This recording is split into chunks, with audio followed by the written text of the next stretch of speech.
y la lucha por la libertad, y entra en un proceso de crecimiento personal que lucha por un sueño, el sueño de ser escritor, o se ahogaban en un vaso de agua, de una manera única y bastante provocativa.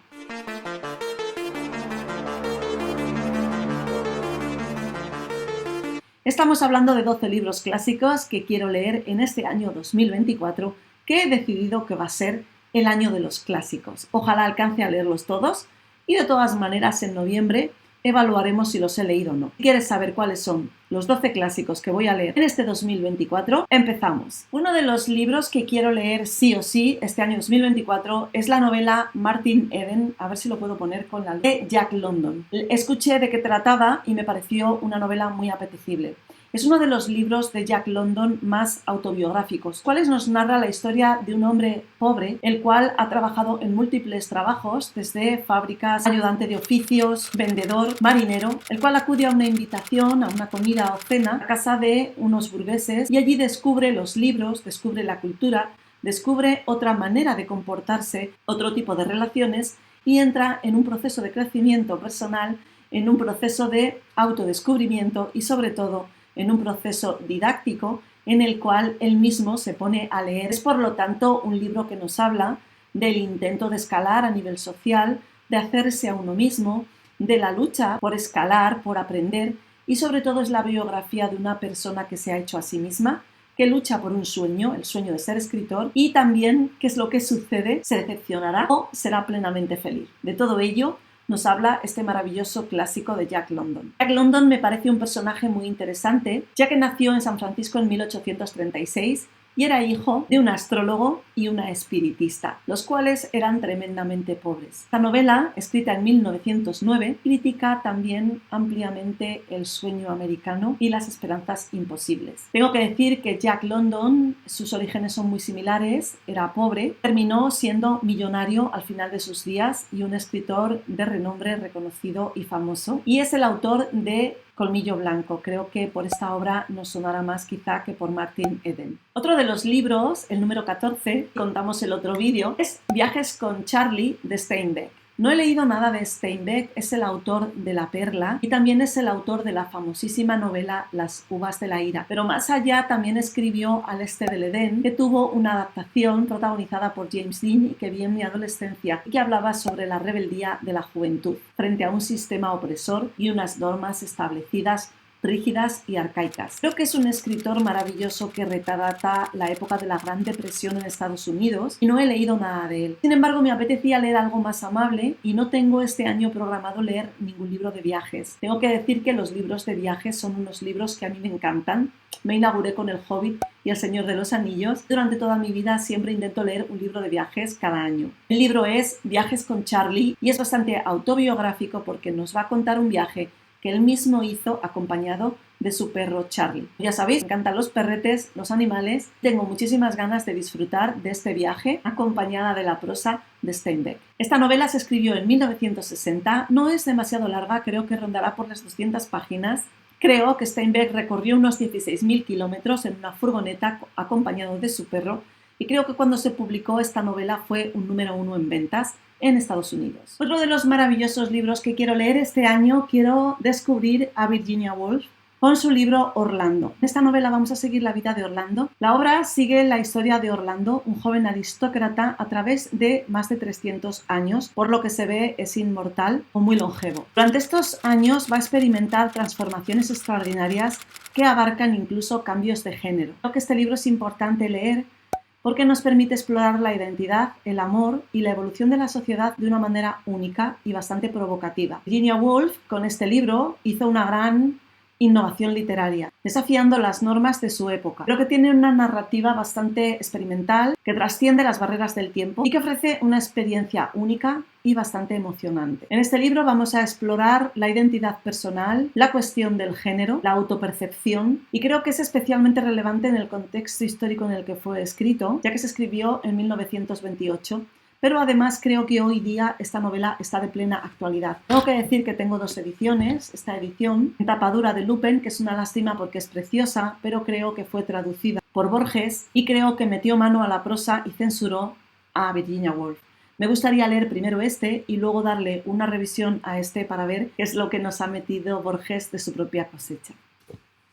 El siguiente de los libros es El retrato de Dorian Gray. Tengo estas dos versiones del retrato de Dorian Gray de Oscar Wilde y voy a leer esta porque es una versión no censurada, aunque incluso he escuchado que casi es mejor esta censurada y de alguna manera arreglada, pero en todo caso voy a leer primero la versión no censurada de Reino de Cordelia, que es esta que tenéis aquí. El retrato de Dorian Gray es una novela que creo que no necesita presentaciones, fue escrita por Oscar Wilde y en ella vamos a seguir la vida de Dorian Gray, un joven apuesto, hedonista, cuya vida transcurre en el Londres del siglo XIX. El joven, un artista, le pinta un retrato y ahí captura toda su belleza y toda su juventud. A partir de este retrato, el joven se va a entregar a una vida de placer, indulgencia y hedonismo, pero detrás de este retrato se esconde un oscuro pacto en el cual el retrato va a ir envejeciendo y va a ir mostrando toda la depravación interior y toda la corrupción de su alma a lo largo de todos estos años de pasión, locura y desenfreno. En esta obra vamos a disfrutar del estilo satírico, agudo e inteligente de Oscar Wilde, el cual nos ofrece una profunda reflexión sobre la corrupción de una vida que puede surgir cuando se busca la perfección estética como único valor en la vida por encima de todas las cosas. El retrato de Dorian Gray tengo entendido que es una historia intrigante, adictiva, llena de observaciones mordaces de la sociedad londinense de la época y sobre todo una aguda crítica social escrita en la época victoriana, época de valores tremendamente conservadores y arcaicos. Esta novela se publicó en 1890 por primera vez y fue censurada, ya que desafiaba las normas morales de la época. En esa época, por lo que se ve en la sociedad victoriana, se estaba produciendo una profunda transformación y esto es lo que nos cuenta Oscar Wilde en este retrato de Dorian Gray. Creo que es una obra maestra importante de leer para explorar la profunda naturaleza humana, los valores, las complejidades de la moral y sobre todo disfrutar de la habilidad de Oscar Wilde para tejer una historia atrapante. Por todo ello, es un libro que quiero leer este año. Quería haberlo leído el año pasado, incluso haberos hecho un vídeo comparando estos dos libros. No sé si alcanzaré a hacerlo este año, me encantaría. Decidme en todo caso en los comentarios si os interesa que os haga un vídeo crítica y comparación de estos dos libros. Otro también crítica y comparación de estos dos libros para darle prioridad para poderlo hacer en este canal. Otro de los libros clásicos que sí o sí quiero leer este año es Crimen y Castigo de Fyodor Dostoyevsky. Este es un autor con quien tampoco todavía me he estrenado. Sí que es verdad que he podido mirar para empezar por obras menores, pero realmente creo que me apetece este año sí o sí leer esta lectura. Aquí seguimos la vida de nuestro protagonista, Raskolnikov, un joven estudiante atormentado por la pobreza y por las teorías sobre ser una persona extraordinaria. Convencido de que hay algunos individuos que están por encima de la moral convencional, la vida le arrastra a llegar a creer que matar a una persona, cometer un crimen, es algo viable y algo que incluso es una ayuda al mundo y nos va a llevar a su descenso a los avernos de la culpa y la autodestrucción tras haber hecho este crimen. La novela explora profundidades psicológicas del ser humano, la moralidad de las acciones que uno hace en la vida, así como el viaje de redención de nuestro protagonista. Creo que esta novela es un estudio profundo de la psique humana, creo que no hay otro libro igual que explore en tal profundidad el sentimiento de la culpa, que tanto nos machaca en vida. El hecho de sentirnos culpables nos vuelve personas manipulables y personas que muchas veces van por la vida pidiendo disculpas por todo. Por todo ello creo que es una novela con crítica social, con filosofía, ambientada en la Rusia del siglo XIX y que además examina cuestiones como la pobreza, la moralidad, la alienación de las personas pobres y tengo entendido que la caracterización de los personajes de Dostoyevsky es magistral. De tal manera que es algo imperdible, que no me quiero perder y me encantaría leerla este año. Así que este es otro de los clásicos que quiero leer este año.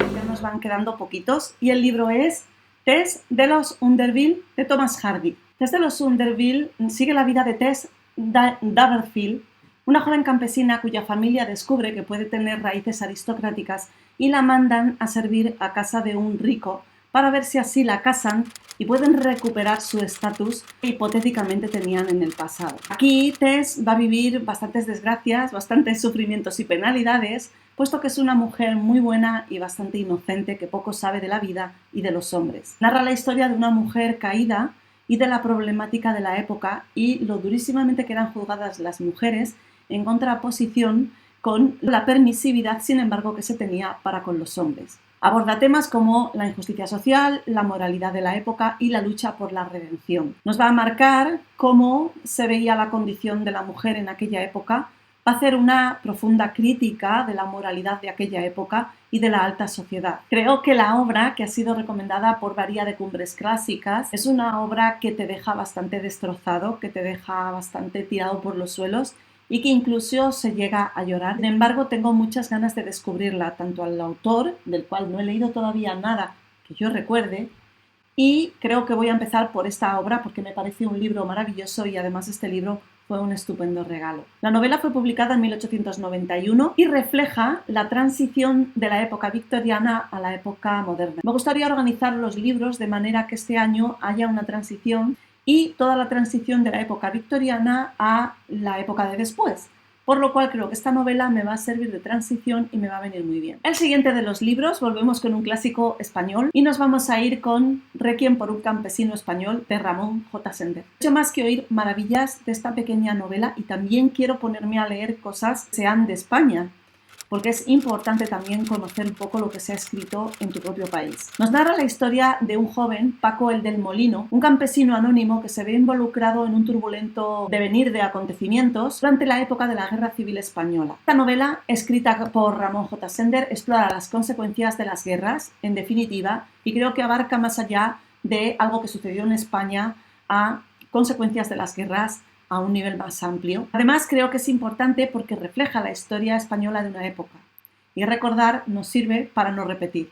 La obra nos habla de las consecuencias que tuvo para los campesinos españoles esta guerra, que fue financiada y promovida por intereses que escapaban a la propia historia del país, en la que lucharon hermanos contra hermanos y que supuso un gran atraso en la historia de España con la llegada posterior de Franco, que nos sometió a una vuelta atrás en todo el avance sexual de la liberación de la mujer que se había conseguido y nos metió en una nueva dictadura y en un retroceso de la moralidad de la época. Además, tenemos temas universales: la injusticia, la pérdida, la búsqueda del sentido en medio de la tragedia. Y el estilo de Ramón J. Sender es un estilo compasivo que nos va a llevar a empatizar con los personajes. Creo que elabora personajes profundos, complejos, que nos van a llenar bastante de estos que difícilmente olvidas y que se quedan ya contigo para siempre. Me gustan los libros en los que hay protagonistas que se quedan contigo para siempre. No me gustan tanto los libros que los protagonistas son anodinos o incluso odiosos y no puedes empatizar con ellos. Por eso he tratado de elegir libros con cuyos protagonistas pudiera empatizar, que creo que eso sí que voy a conseguir leerlos y no se van a convertir en ningún tipo de abandono. Además, esta es una obra breve, no creo que me cueste mucho tiempo leerla, con lo cual creo que también es un objetivo fácil. Fue escrita ya en la época de la dictadura de Franco y creo que Ramón J. Sender lo hizo a modo de retratar las consecuencias y de retratar el transcurso de esa época, que ya digo que fue un atraso en cuanto a los valores y en cuanto a todo el avance que se había conseguido y la apertura y la liberación sexual de la mujer.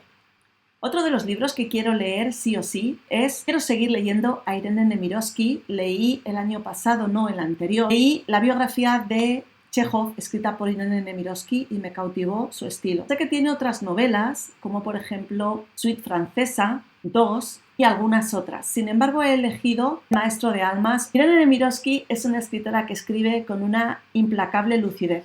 Nos va a describir la figura de un advenedizo llegado al París de los años 30.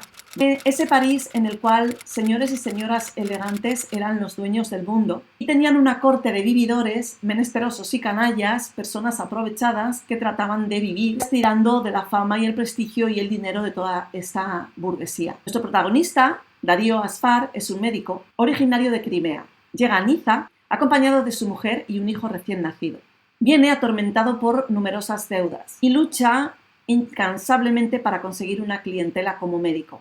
Sin embargo, como tiene un origen determinado, va a inspirar desconfianza y no va a lograr este posicionamiento que quiere para sacar adelante a su familia. La precaria situación de su familia y la pobreza en la que se ve sumido con este fracaso le va a llevar a emprender el único camino que se le ofrece como viable, y es aprovecharse del creciente auge del psicoanálisis. Se transforma en un terapeuta improvisado psicoanalista, una suerte de charlatán que se dedica a sacarle el dinero a las personas que por puro aburrimiento sentían su vida vacía y carente de sentido o se ahogaban en un vaso de agua. Se ofrece dispuesto a devolver la paz espiritual del alma a toda esta burguesía aburrida y podrida de dinero. Creo que esta novela tiene un giro y que esta idea magistral que se le ocurre va a tener consecuencias insospechadas. Estoy segura de que Irene Nemirovsky va a volver a sorprenderme y atraparme con su prosa en este libro. He leído que la crítica ha dicho de impecable factura y justa humanidad, una novela excelente con una galería de personajes inolvidables, como es habitual en Nemirovsky, una inmersión formidable en un mundo dividido entre cazadores y presas, donde las amistades, los matrimonios se planifican como crímenes perfectos y donde el dinero se utiliza para comprar amistades y relaciones. Estas son las críticas que he leído. Toda la figura psicológica de Irene Nemirovsky se halla en esta obra. Su análisis de las angustias que sufren Darío Asfar y sus pacientes nos hace temblar nada más empezar a leer. Así que, evidentemente, es una novela también de corte psicológico, de personajes, que me apetece muchísimo leer este año. Otro de los libros clásicos que quiero leer, os lo dejaré también por aquí, es Noches Blancas, de Fyodor Dostoyevsky. Ya veré si leo primero Crimen y Castigo o me adentro primero en Noches Blancas para asimilar un poquito y hacerme con el estilo del autor. Es una novela breve de un hombre llamado Nievonich y una joven llamada Nastyenka, imagino que habré pronunciado fatal los nombres en ruso, durante 4 noches de verano que transcurren en San Petersburgo. Durante este tiempo vamos a ver sus pensamientos y emociones más íntimos de estos dos personajes. Vamos a compartir parte de su historia personal y la novela se va a centrar en su conexión emocional, en la búsqueda del amor, la felicidad, en medio de la soledad y la melancolía. Creo que se llama Noches Blancas porque hay nieve, con lo cual ya sabéis que a mí los libros ambientados con nieve me encantan. Esta novela es conocida por el profundo análisis psicológico que hace Dostoyevsky y porque la novela es una exploración poética de la soledad, la esperanza y el deseo. Está encuadrada dentro del romanticismo y simbolismo y pertenece a la tradición rusa, conteniendo elementos simbólicos que significan mucho más allá de lo que nos está contando. A mí este tipo de ejercicios literarios en los cuales la prosa tiene un doble sentido, donde te están describiendo algo que significa algo más, me encantan. Tuve la primera experiencia de este tipo de textos leyendo La sombra del ciprés es alargada, de Miguel Delibes, y a partir de aquí me encantan este tipo de historias donde el simbolismo está presente. Esta novela fue escrita en 1848, es una de las novelas más breves de Fyodor Dostoyevsky y una de las más leídas. Tengo entendido que es capaz de capturar con gran sensibilidad la sociedad rusa del siglo XIX. Así que si juntamos profundidad emocional de los personajes, me imagino que será una novela que explorará la soledad, pero también el amor. Y juntamos esto con un lenguaje simbólico con significado más allá, es una novela que considero imperdible. Es una de las que voy a leer en este 2024. La siguiente novela o novelita corta o cuento o relato que quiero leer es San Martín, bueno, mártir de Unamuno, otro autor con quien tampoco me he estrenado. Es el autor de Niebla, una novela a la que le tengo muchas ganas de leer también. En este pequeño relato, creo que Unamuno hace una exploración sobre la fe y la duda de las propias creencias religiosas a través de un párroco totalmente desencantado que realmente ha perdido la fe y cómo él tiene que sobreponerse y conseguir que sus feligreses mantengan la fe y así podrá hacer su papel como párroco de un pequeño pueblo. Creo que más allá de esta historia, de este párroco, la novela explora y aborda cuestiones relacionadas con la fe y la duda existencial de la propia existencia. Creo que Unamuno también es capaz de generar personajes complejos, profundos, meticulosamente desarrollados, y así nos muestra también una gran riqueza psicológica, que es otra de las cosas que, como ya sabéis, siempre me encantan. Unamuno es uno de los autores de la famosa generación del 98, que fue un movimiento literario y filosófico que se dio en España a finales del siglo XIX y principios del XX. Por esto es la generación del 98. Estaba terminando un siglo, cerrándose una época. Se caracterizó por la pérdida de las colonias de América y por un poco de sensación de fracaso y pérdida que se vivió en toda España. Y durante esta época, toda esta generación del 98 reflejaron en sus obras esta ansiedad este descontento y estas preguntas sobre la identidad española y las cuestiones existenciales de una vida humana. Por último, quiero leer entre libro y libro los relatos de Arthur Conan Doyle. He querido empezar con los relatos de Arthur Conan Doyle. Estos cuentos góticos creo que son una maravilla. Son una colección de relatos que, a diferencia de sus obras de detectives, en estos cuentos se explora el género gótico. Se sumerge a los lectores en atmósferas oscuras y misteriosas. Las historias presentan elementos sobrenaturales, fenómenos inexplicables, exploran el lado más siniestro de la imaginación de Arthur Conan Doyle. Tiene una variedad de géneros increíble, creo que tiene cuentos de misterio, tiene cuentos de fantasmas, tiene cuentos que exploran temas existenciales. Creo que algunos de ellos tienen un ambiente lúgubre, que Arthur Conan Doyle es capaz de desafiar todas las expectativas del lector. Este libro fue escrito en la primera mitad del siglo XX, que fue un periodo marcado por una transición. Con la llegada de la Primera Guerra Mundial, este tipo de eventos generaron cambios significativos en la sociedad, en la tecnología, y a pesar de estos cambios y de este avance, había una fascinación por lo gótico, lo misterioso y lo oscuro. Perduró en este tipo de obras tardías, como este libro de cuentos góticos de Arthur Conan Doyle, que fue publicado por primera vez en 1922. Y por último, no lo tengo aquí, qué pena, os dejaré por aquí la portada, porque además es una edición de Alba Mayor maravillosa, La Regenta, Leopoldo Alas Clarín. En esta novela vamos a seguir otra mujer adúltera, es una de las grandes novelas de adúlteras, junto con Madame Bovary, la cual tengo pausada, aún no la he podido terminar. Ya se ve que no es mi novela. Y también Ana Karenina. Pero La Regenta fue la única novela de Leopoldo Alas Clarín. Creo que luego tiene otras obras breves, cuentos, relatos y novelets, pero fue su obra magna. Y con una sola obra le bastó para verse como un referente a nivel mundial. Vamos a acompañar a una mujer en una ciudad inventada por él, que se llama Vetusta, pero que tiene mucho de nuestra querida Oviedo, en Asturias, en el norte de España. Nuestra protagonista, Ana Ozores, es una mujer en la cual nos vamos a meter para explorar sus pensamientos, deseos y conflictos internos de una manera detallada. Además, tiene unas descripciones maravillosas. Me he leído ya el prólogo, que me ha encantado, sobre Leopoldo Alas Clarín, que está en esta edición. Y también he leído el primer párrafo. Ya sabéis que me gusta leer el primer párrafo de los libros cuando los compro. Y me ha parecido una prosa maravillosa y magistral, simplemente en un trocito que nos describe Oviedo. Es una novela con crítica social y religiosa, que nos va a hablar de las restricciones religiosas y sociales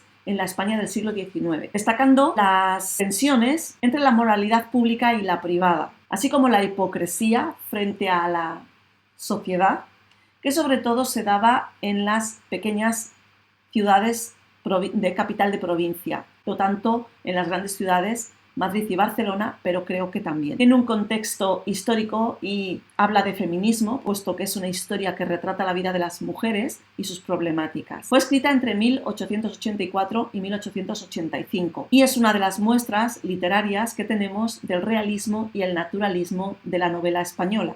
Fue también escrita en una época convulsa de grandes cambios que había aquí en España, cambios políticos, cambios sociales, cambios culturales, cambios religiosos, y refleja la influencia de los movimientos literarios como el realismo, el naturalismo francés, abordando también tensiones sociales y religiosas de la época. Conclusión: leer La Regenta es adentrarse en una obra maestra de la literatura española, llena de profundidad psicológica, con una protagonista maravillosa a la que vamos a conocer en profundidad, con unas descripciones maravillosas, una prosa muy cuidada, en la que no sobra ni falta ninguna coma. Ya os contaré luego si creo o no que al libro le puedan sobrar páginas. Ya sabéis que aquí siempre hago reseñas honestas, y que nos va a invitar a reflexionar sobre la moralidad, la identidad, la sexualidad y la vida de las mujeres en aquella época, con conclusiones feministas y sobre todo, y la lucha por la libertad en una sociedad tremendamente restrictiva. Y estos son los 24 clásicos que quiero leer en el 2024. Hasta aquí el vídeo de hoy. Ya sabes, regálame un like, suscríbete, dale a la campanita y nosotros tenemos una cita en el próximo vídeo. Hasta entonces.